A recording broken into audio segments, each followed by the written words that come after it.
Oh. Assalamualaikum warahmatullahi wabarakatuh.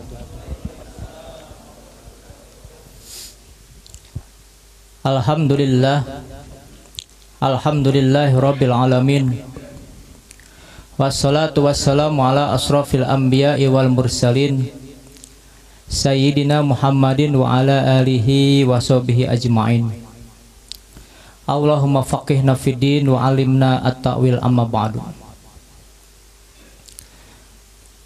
Pertama-tama mari kita panjatkan puja serta puji syukur kepada Allah Subhanahu wa taala.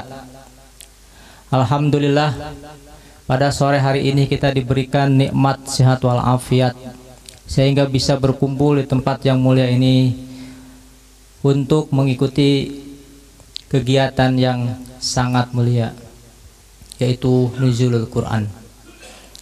Selawat beserta salam semoga tercurahkan kepada baginda alam Nabi besar Muhammad sallallahu alaihi wasallam, Nabi akhir zaman yang telah mendobrak dari alam kejahiliahan, alam kebodohan menuju alam khair ummah yang terang benderang seperti sekarang ini. Kami hormati Ketua DKM Masjid Nurul Madaniyah Bukit Pignolia, Bapak Ustadz Ade Sahid ya. Yang kami hormati para pengurus DKM Masjid, yang kami hormati para jamaah, baik bapak-bapak, ibu-ibu yang berkenan hadir.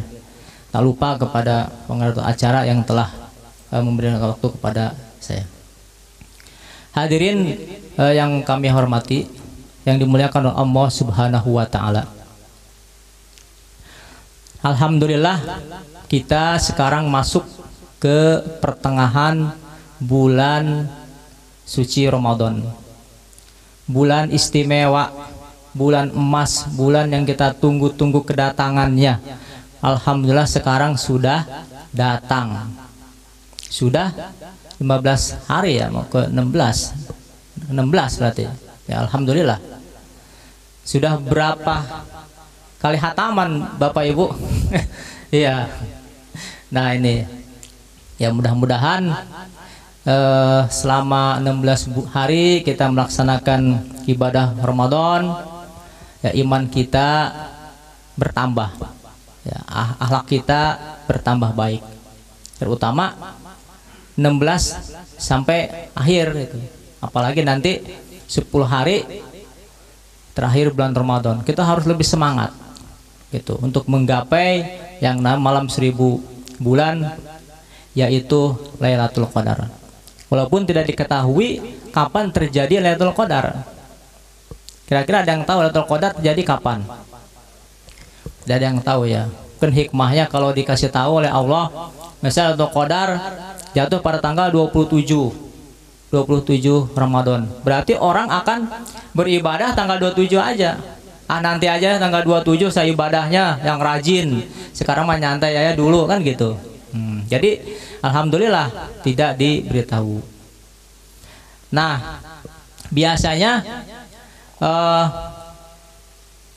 ini 16 sampai selesai itu umat Islam itu ibadahnya bukan malah bertambah, malah lesu gitu ya.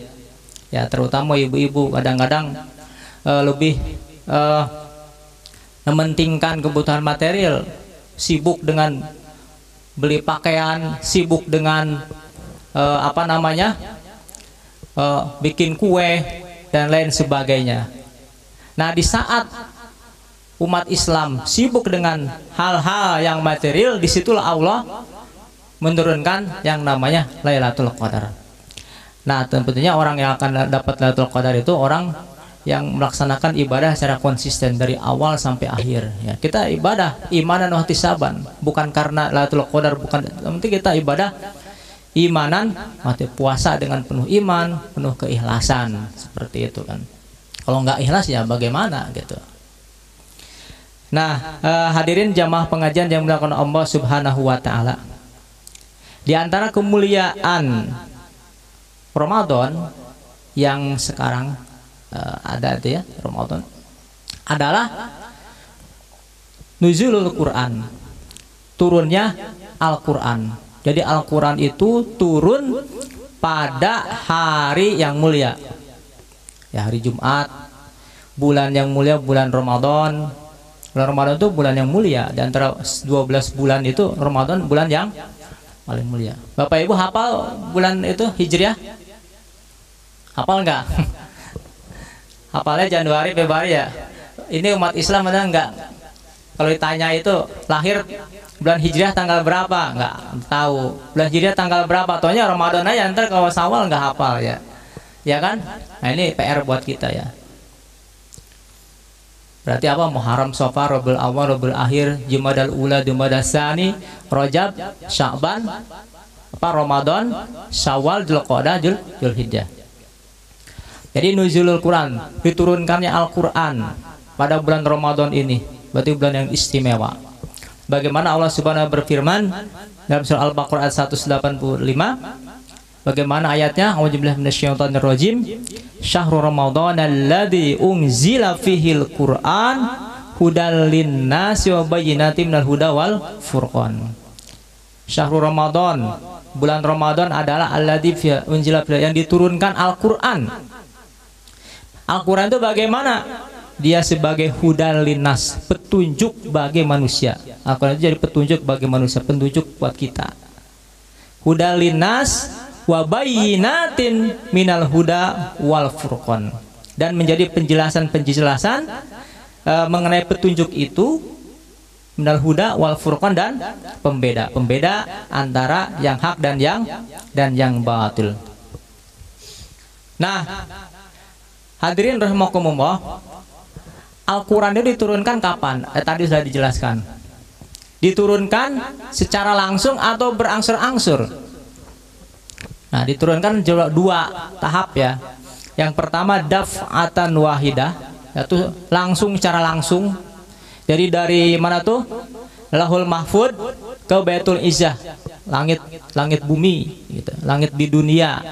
Itu secara langsung Al-Quran itu. Dan yang kedua tadrijian itu apa? Secara berangsur-angsur, begitu.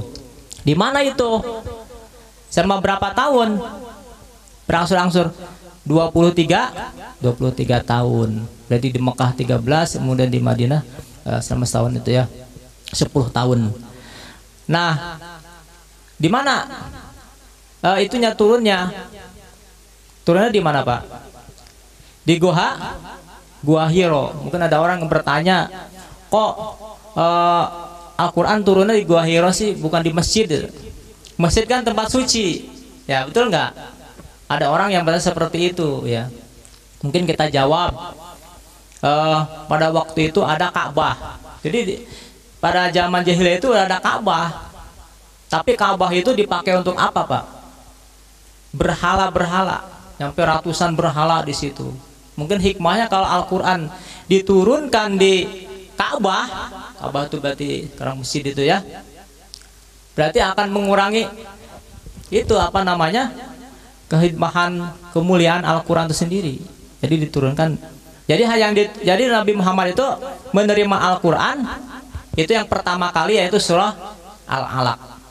Itu hanya sekali aja di Gua Hiro. Bukannya 30 juz di Gua Hiro, tidak. Kan secara berangsur-angsur. Nanti setelah itu di masjid, di Padang Arafah, di mana kan? Seperti itu kan? Jadi tidak semua di Gua Hiro gitu.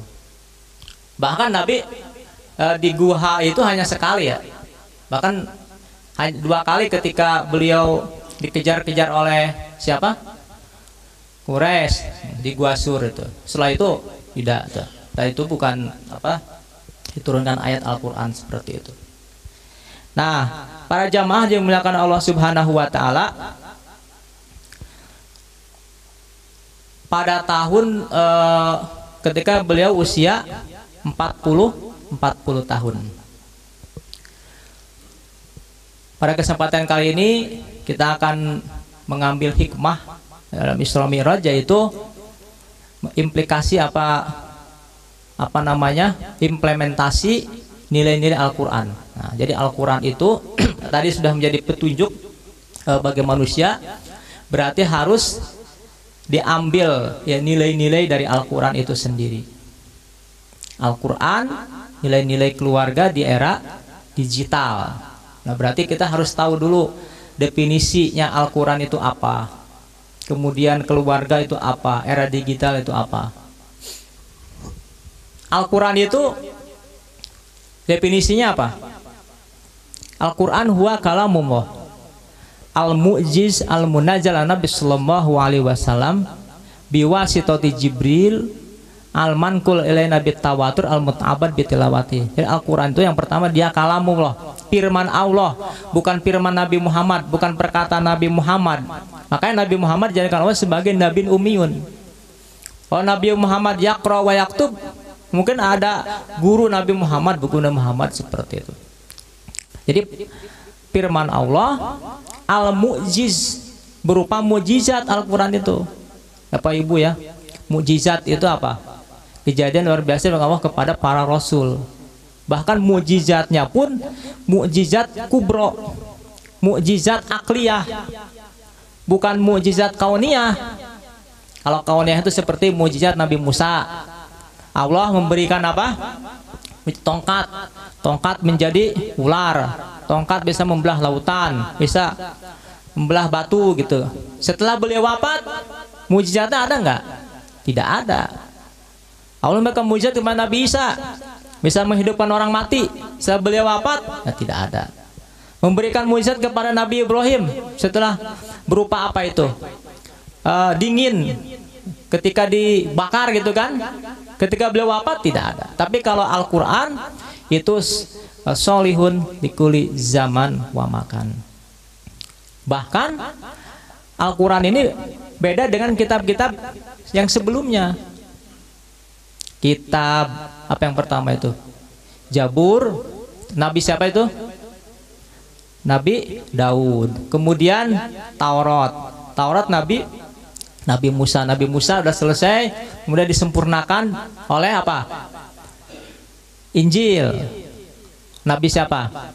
Nabi Isa. Setelah Nabi Isa disempurnakan oleh Al-Quran. Nah, jadi Al-Quran itu menyempurnakan kitab-kitab sebelumnya. Jadi kitab Injil, Taurat, Jabur itu nggak ada yang asli itu. Dan semua Nabi Jabur, Nabi Daud, Nabi Musa, Nabi Isa itu semua mengajak kepada Allah. Islam juga sama kan seperti itu.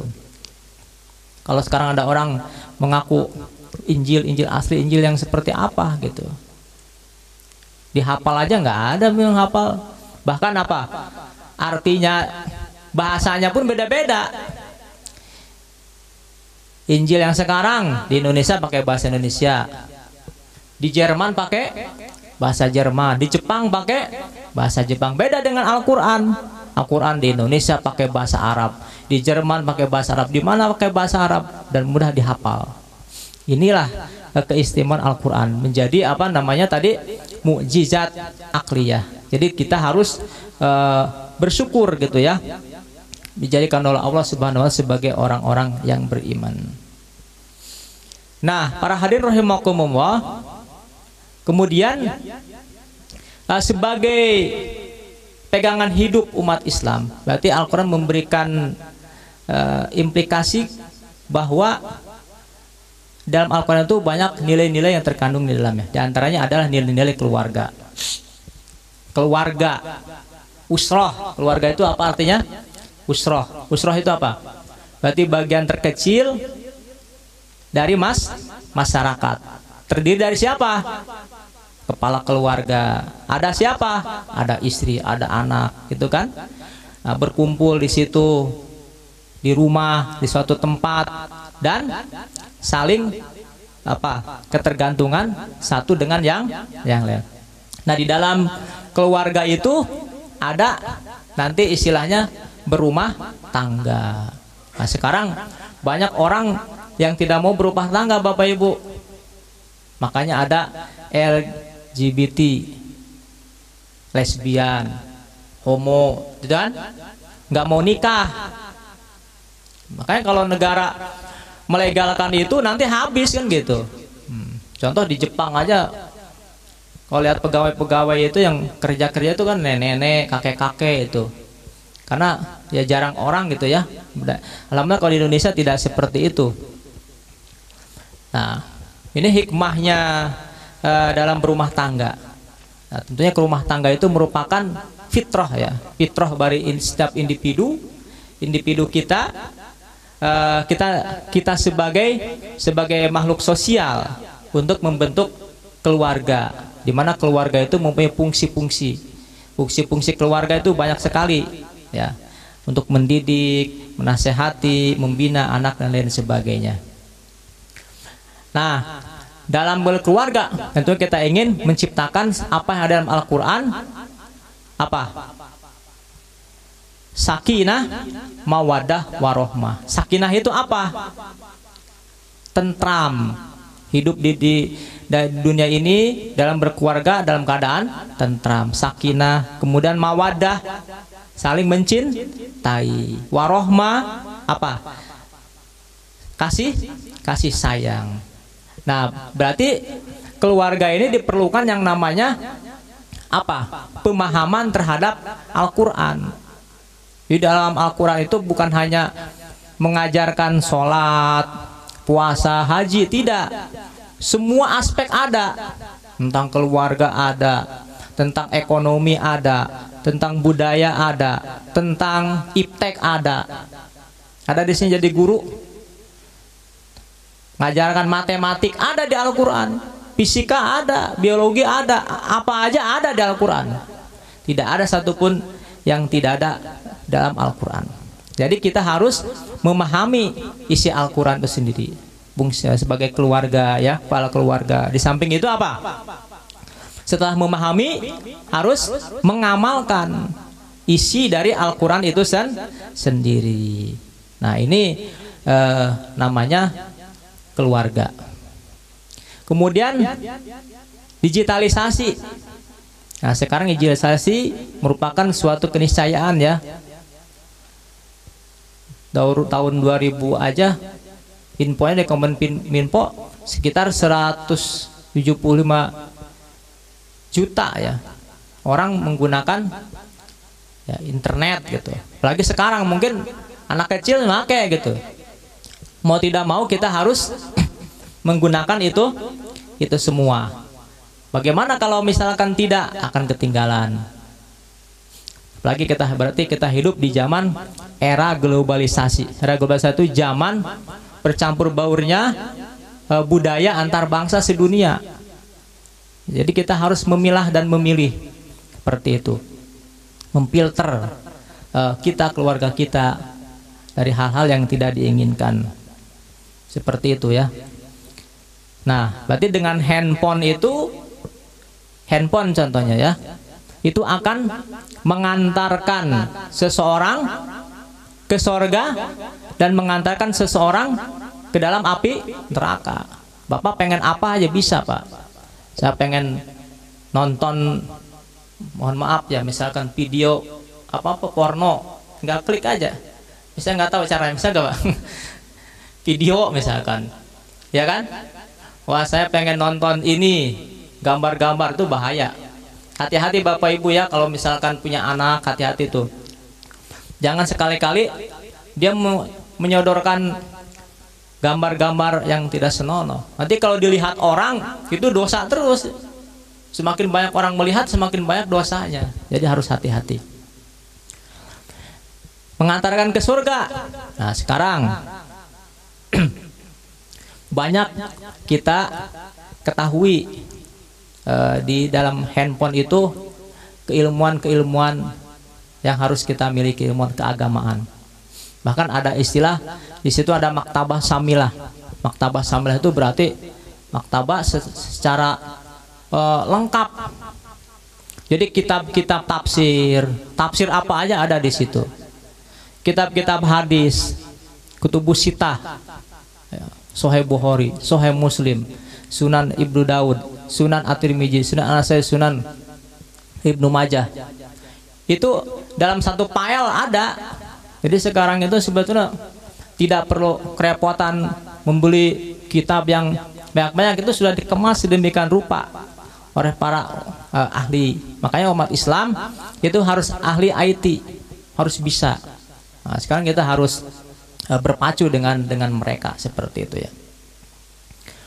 Nah, ada apa namanya nilai-nilai Al-Quran yang harus kita ambil dari dalam hal keluarga itu ya. Di antaranya apa? Keteladanan orang tua dalam mendidik anak sesuai dengan fitrah. Nah, jadi orang itu dilahirkan dalam keadaan fitrah. Bagaimana hadis Rasulullah SAW, sahabat Abu Hurairah, diriwayatkan oleh hadis Bukhari Muslim, Rasul bersabda, kullu mauludin yuladu alal fitrah. Setiap orang yang lahir itu apa? Dilahirkan dalam keadaan suci, bersih. Orang muslim, non muslim itu bersih, kan gitu. Fa abawahu yuhawwidanihi aw yunasironihi. Maka dua orang tuanya lah yang apa? Membuatnya seseorang itu menjadi Yahudi atau Nasrani. Jadi anak itu sebagai amanah Bapak Ibu. Kita punya anak, hati-hati itu. Jangan biarkan anak kita sengsara. Anak kita masuk ke dalam api neraka, dibiarkan dari kecil. Pupuk dari kecil. Apalagi memupuk dari kecil itu kalau misalkan ada kesalahan, itu bisa di apa? Bisa diluruskan. Anak kita masih kecil, bengkok, diluruskan. Seperti pohon. Kalau pohon kalau sudah besar, nah, kalau udah tua seperti kita ini diluruskan susah kan gitu. Nah ini tugas kita. Bahkan di dalam surat An-Nisa ayat 9 Allah Subhanahu wa taala berfirman, apa itu? Wal yakhshal ladina law taruku min khalfihim dzurriyyatan di'afan khafu alaihim falyattaqullah wal yaqulu qawlan sadida. Itu kata Allah. Apa artinya? Hendaklah merasa takut. Alladzina taroku. Hendaklah orang-orang merasa takut seandainya mati dia meninggalkan apa? Keturunan-keturunan yang lemah. Nah, keturunan yang lemah itu berarti tidak beriman. Makanya harus hati-hati. Kita harus kuat dari atas sampai bawah, itu harus perkuat namanya keluarga kita.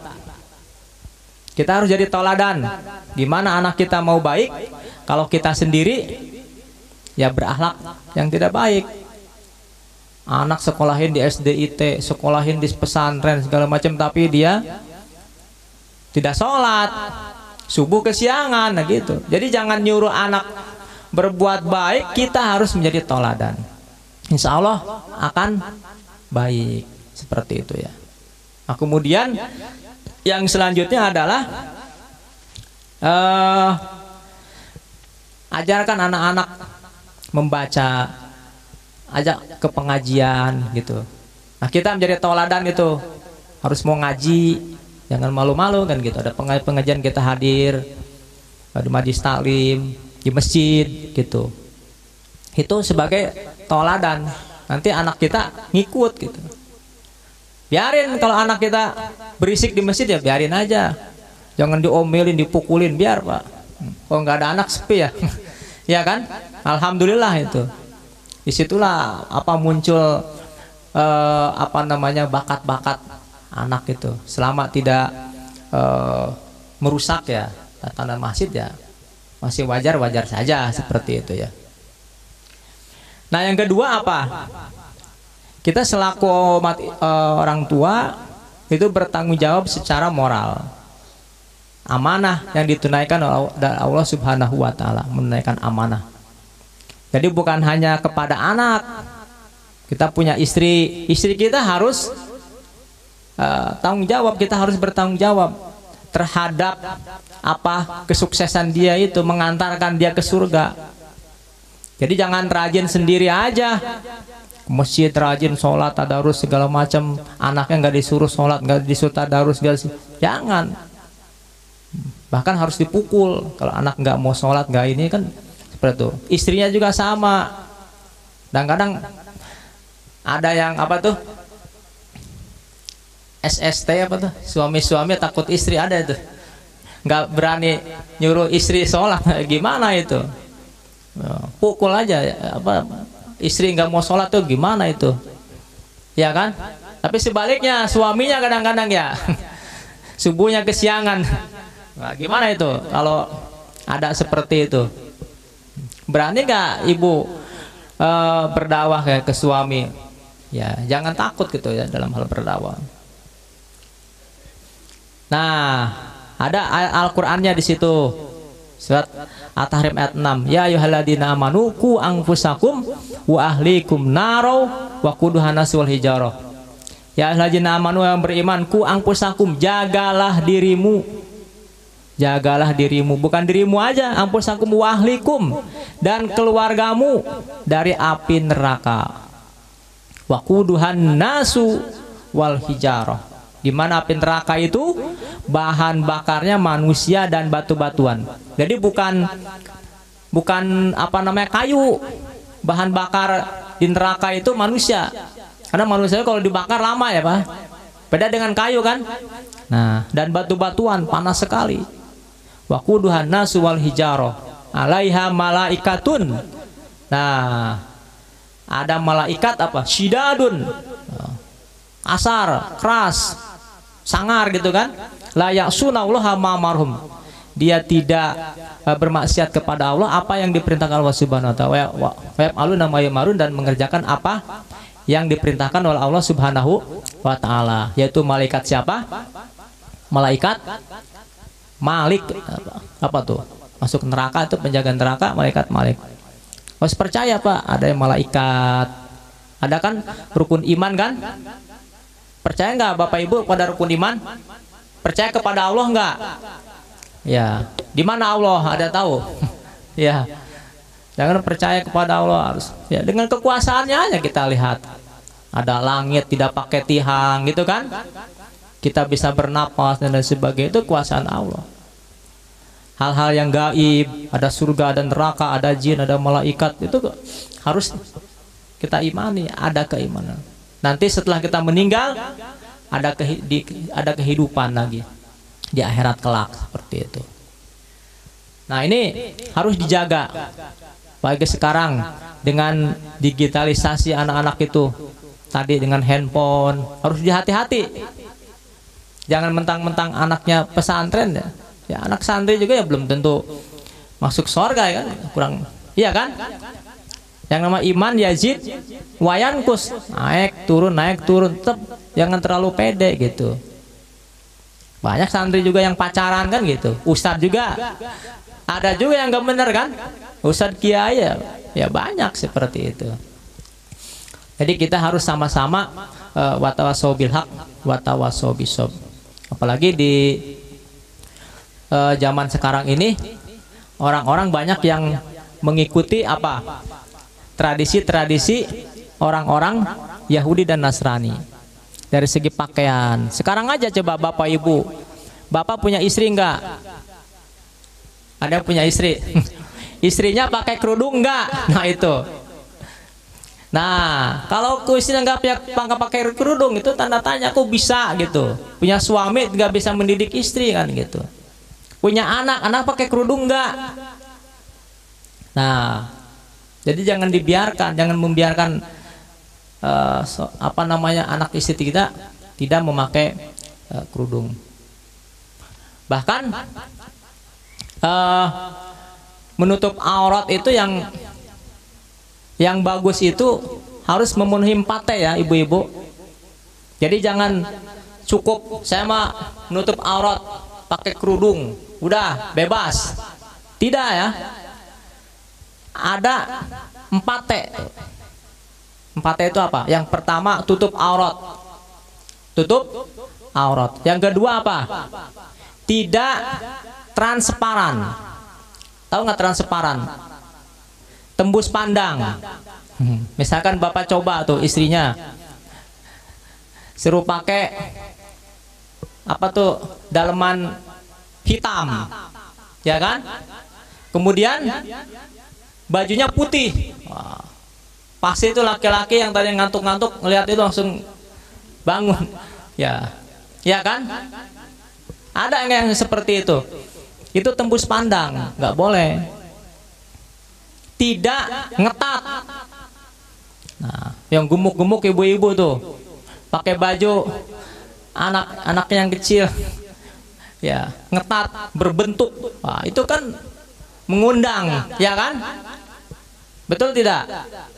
Kalau laki-laki normal pasti mengundang. Nah, itu juga tidak menutup aurat, tuh nggak boleh. Dan yang keempat adalah tidak menyerupai lawan jenis. Jadi jangan pakai lepis, jangan ya bolehlah kalau pakai itu yang gombrang-gombrang itu ibu ya. Jadi tugas kita selaku kepala keluarga itu, jangan ajarkan anak pakai lepis apa. Termasuk laki-laki juga, jangan pakai celana ngetat atau pakai anting-anting gitu ya. Atau menyerupai perempuan, itu bahaya juga Pak. Kalau bergaul dengan orang-orang yang apa tuh namanya, nauzubillah min dzalik, apa tuh, sesama jenis, wah bahaya itu, susah diobatinnya. Harus hati-hati seperti itu Pak. Karena itu akan menjadi sebuah penyakit. Nah pergaulan sekarang harus betul-betul disortir. Bahkan kata Rasul, latat tabi'an sanana man kana qablakum shibron bisibrin. Nah, pada suatu saat, berarti sekarang ini, nah, akan mengikuti orang-orang terdahulu. Shibron bisibrin, sejengkal demi sejengkal, wadiroan bijiroan, sehasta demi sehasta, hatta lahu dahulu juhrodobin tabitubum. Sehingga apabila engkau mengikuti apa? Keluang biawak pun akan mengikutinya. Seperti sekarang anak-anak kalau salaman nggak mau salaman begini, kadang-kadang kayak artis gitu kan, itu pakai model-model gitu, sinetron itu. Lagi sekarang HP ya sekarang itu, wow, Facebook apa ngikutin. Nah, itu harus betul-betul kita. Nah itulah gempuran-gempuran orang Yahudi dan Nasrani. Al Yahud wan Nasor, kata Nabi, qala paman, siapa lagi? Nah, karena digempur nih Yahudi dan Nasrani, orang-orang Barat itu nggak bisa menghancurkan Islam dengan apa? Dengan senjata, nggak bisa. Itulah dengan budaya. Jadi sekali lagi menjadi tanggung jawab kita selaku kepala keluarga, harus dipastikan kita dan keluarga semua itu masuk ke dalam surganya Allah Subhanahu wa ta'ala. Amin ya Allah ya Rabbal alamin. Kemudian nilai-nilai Al-Quran apalagi? Sabar. Nah, di dalam mendidik anak kita harus sabar sampai mati. Itu harus sabar Pak ya. Surat Al-Hijr ayat 99 Allah berfirman apa? Wa'bud rabbaka hatta ya'tiyakal yakin. Beribadahlah kepada Allah sampai menjemput kematian. Dan kadang ada anak yang nggak bisa diatur, nakal, susah diatur. Ada yang kayak gitu Bu? Ada kan? Ini gimana, ini harus gimana? Itu harus butuh kesabaran. Kita harus introspeksi diri. Jangan-jangan kan gitu, kita nyari jadi hartanya harta yang tidak halal. Jadi ngaruh Bapak Ibu ya. Kalau kita ngambil harta atau rezeki yang tidak halal itu bisa mempengaruhi kepada anak. Anaknya nakal atau nggak disiplin segala macam. Jadi jangan sampai memakan harta yang bukan milik kita. Man akala haroman fannaru aulabih gitu. Kalau makan barang yang haram maka neraka yang lebih utama dari baginya. Jadi harus hati-hati. Nah adapun nauzubillah min dzalik sudah dinasihatin segala macam, akhirnya masuk neraka ya bagaimana gitu. Takdir kan. Nabi Nuh aja anaknya Bagaimana itu? Nabi ya, ukuran Nabi anaknya kan tidak nurut kan gitu. Memang yang namanya takdir itu ada dua Bapak Ibu. Ada takdir apa? Mubrom, ada takdir mu'alak. Takdir mubrom itu takdir sudah ditentukan dari sana, udah pasti. Ibu jadi perempuan, pengen jadi laki-laki nggak bisa, karena udah takdir kan seperti itu. Bapak laki-laki pengen jadi perempuan nggak bisa.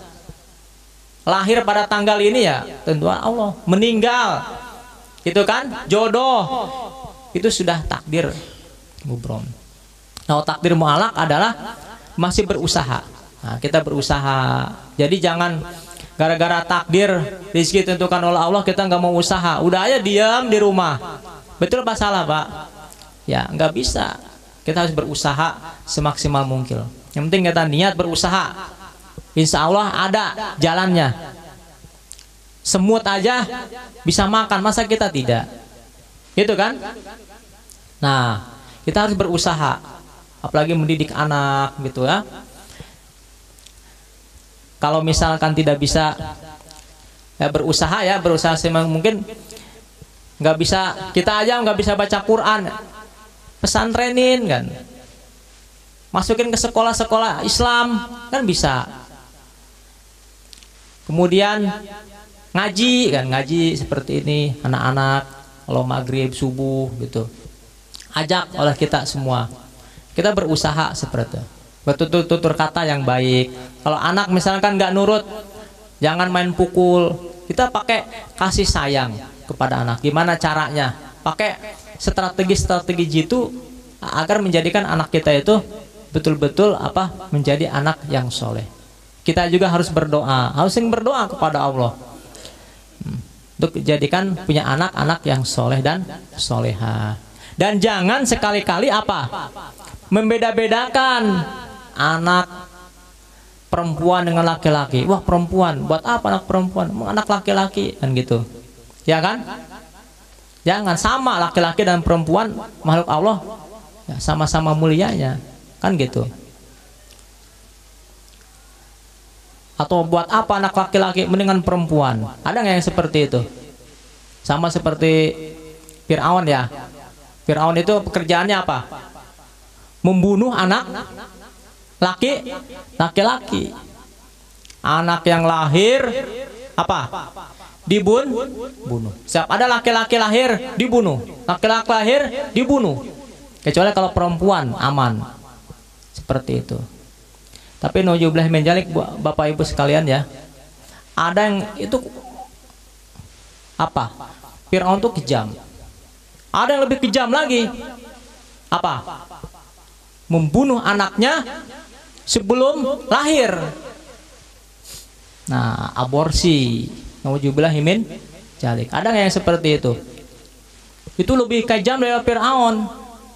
Makanya harus hati-hati pergaulan. Kalau berdua-duaan laki dan perempuan, kadang-kadang kalau misalkan kita ini ya berkeluarga, ada orang sudah puluhan tahun gak punya anak, tapi ketika ada orang berbuat zina, nauzubillah min dzalik ya, saya juga punya anak perempuan ya, tokcer kadang-kadang bingung gitu, 5 menit membuahkan, akhirnya bagaimana caranya? Diaborsi. Kalau nggak diaborsi malu. Nah, itu serba salah. Itu juga menjadi perhatian kita bersama di era digital ini, Bapak Ibu sekalian ya. Kalau misalkan punya anak baru menikah 2 bulan udah lahiran gitu kan. Ya, kalau anaknya nggak salah, kalau anaknya perempuan, kemudian dia sudah dewasa nih, kita tandain dari sekarang. Kalau misalnya Bapak ingat nih di masyarakat nih, ada anak lahir di luar nikah, perempuan, dia mau menikah, itu nggak boleh ayahnya menjadi wali.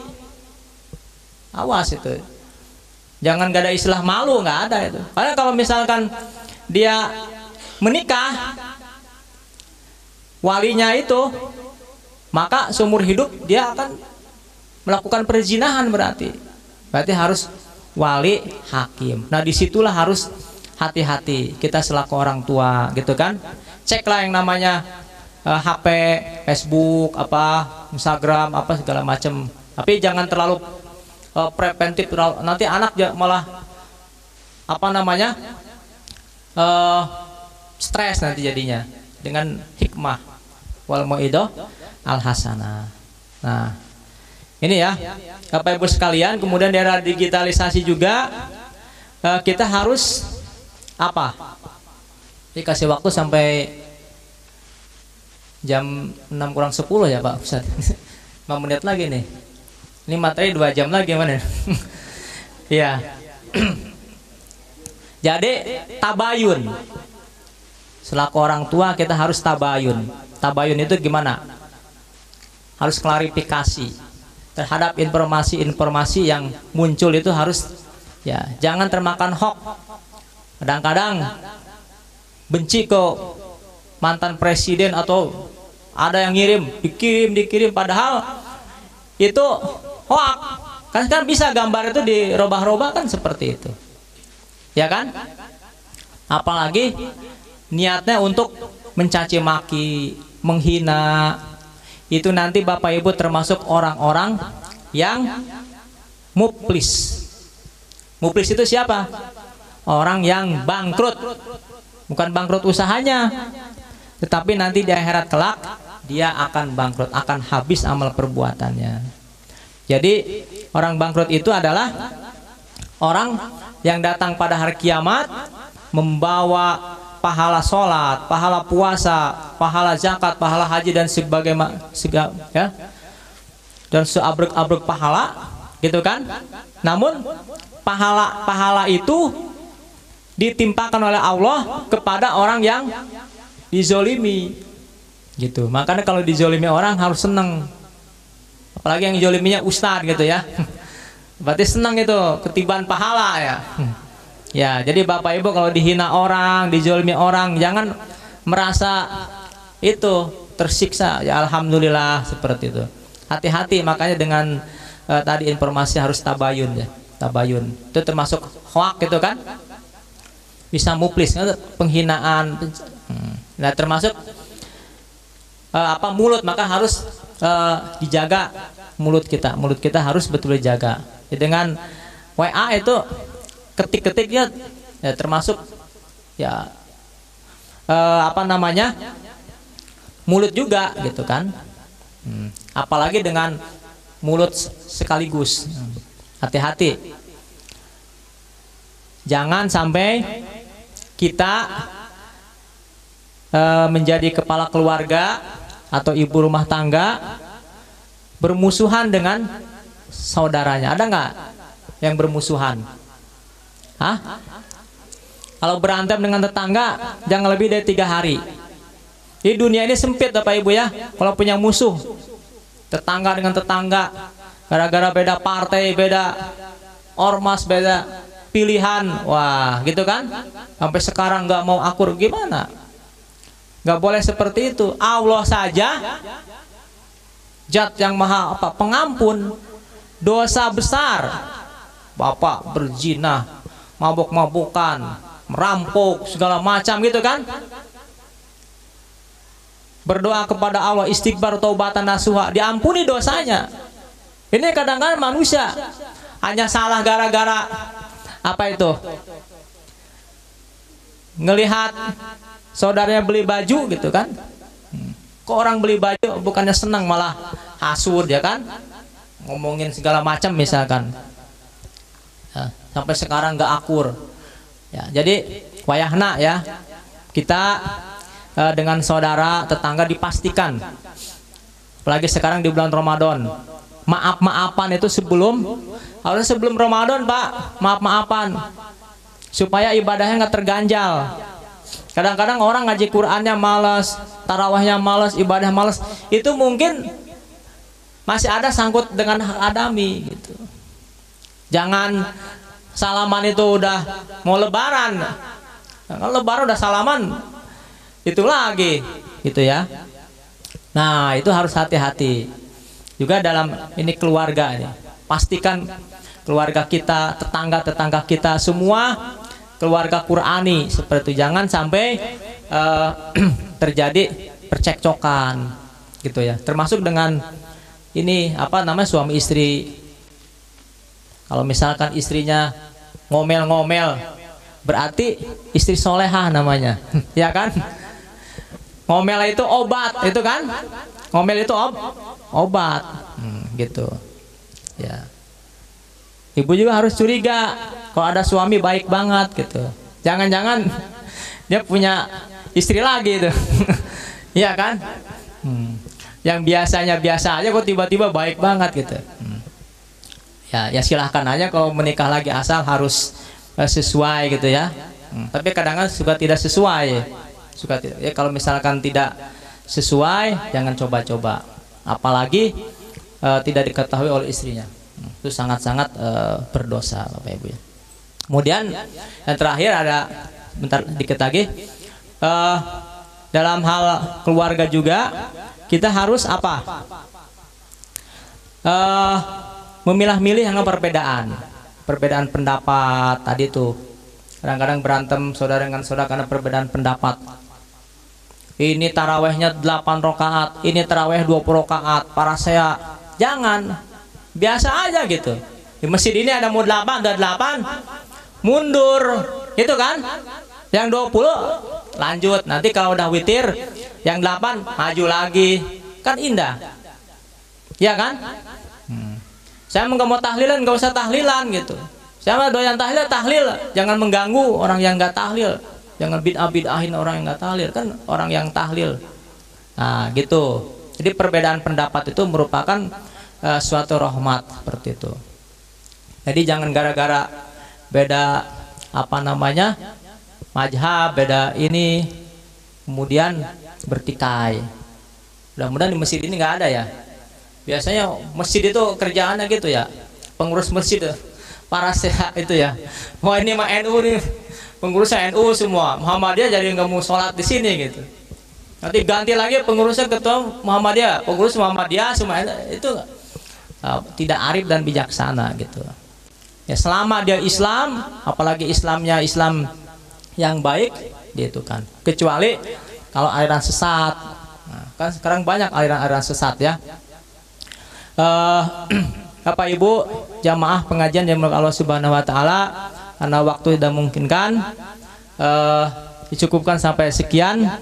Kurang lebihnya mohon maaf. Wallahul muwaffiq ila aqwamit thoriq. Assalamualaikum warahmatullahi wabarakatuh. Ada yang mau bertanya mungkin? Lah waktu ya.